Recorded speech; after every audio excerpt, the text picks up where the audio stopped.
BTV আমারে খাওন দেয় না 2 বেলার। কি বলে আন্দোলনের সময় হেলমেট পইরা, মাথায় হেলমেট পইরা, হাতে লাঠি নিয়ে, পিস্তল নিয়ে কারা মারছে? আমি যদি এখান থেকে ওই মোড় পর্যন্ত যাই, পল্টনের মোড় পর্যন্ত যাই, আমি যদি বেশি আগাইতে যাই, দেখা যাবে গুলিও করে ফেলতে পারে। আমার নিরাপত্তা আসলে কতটুকু আছে ভাই আমি জানি না। আমার দাবি হলো কোটা সংস্কার করা। আমার বিটিভিতে আগুন দিয়ে আমার কিছু আসবে যাবে না ভাই। বিটিভি আমারে খাওন দেয় না 2 বেলার যে আমি তার ঘরে গিয়ে আগুন দিব। আর আপনার এই মেট্রো রেলের সিসিটিভি ক্যামেরার ফুটেজ তো দেখলাম, ইন্টারনেট বন্ধ ছিল, এখন দেখতেছি ফুটেজ তো দেখতেছি।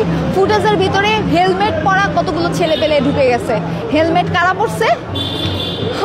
ইসের সময় কি বলে আন্দোলনের সময় হেলমেট পইরা, মাথায় হেলমেট পইরা, হাতে লাঠি নিয়ে, পিস্তল নিয়ে কারা মারছে সবাই জানে।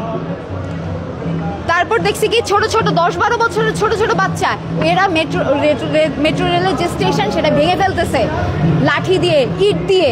আমার কথা হলো এরা কোন ইউনিভার্সিটির স্টুডেন্ট ভাই? এরা কোথাকার স্টুডেন্ট? আর এরা মেট্রো রেল ভাঙে কি করবে? আমি একজন স্টুডেন্ট, আমি আন্দোলন করতেছি ঠিক আছে, কিন্তু আমি আমার বাসার থেকে এই পর্যন্ত আসতে মেট্রো রেলই ইউজ করি। আমি আরো 10 জন মানুষের কথা চিন্তা করি। আমার যে আত্মীয় স্বজন আছে, আমার মা বাবা আছে, তারাও তো মেট্রো রেল ইউজ করে। আমি তো তাদের ক্ষতি করব না, কারণ আমি একজন সচেতন নাগরিক হিসেবে আমি কখনো মানে রাষ্ট্রীয় যে ব্যাপার স্যাপারগুলো বা রাষ্ট্রীয় যে গণসম্পদ যেগুলো, এগুলোকে কিন্তু আমি নষ্ট করব না এবং করিও নাই। আপনি যদি খেয়াল করেন এই আন্দোলনটা শুরু হয়েছে কিন্তু জুলাইয়ের 1 থেকে, একদম 1 তারিখ থেকে শুরু হয়েছে। 1 তারিখ থেকে আপনার এই যে 17-18 তারিখ পর্যন্ত কোনো জ্বালাও পোড়াও ভাঙচুর ছিল না। 19 তারিখে কি এমন হয়ে গেল যে আমাদের ভাঙচুর করতে হবে?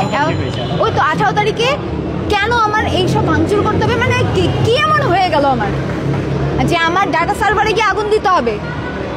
কোনো লজিক আছে এর ভিতরে? কোনো লজিক নেই। তাহলে এটা কে করতেছে? আমি যদি এখান থেকে ওই মোড় পর্যন্ত যাই, পল্টনের মোড় পর্যন্ত যাই, আমি যদি বেশি আগাইতে যাই, দেখা যাবে গুলিও করে ফেলতে পারে। আমার নিরাপত্তা আসলে কতটুকু আছে ভাই আমি জানি না।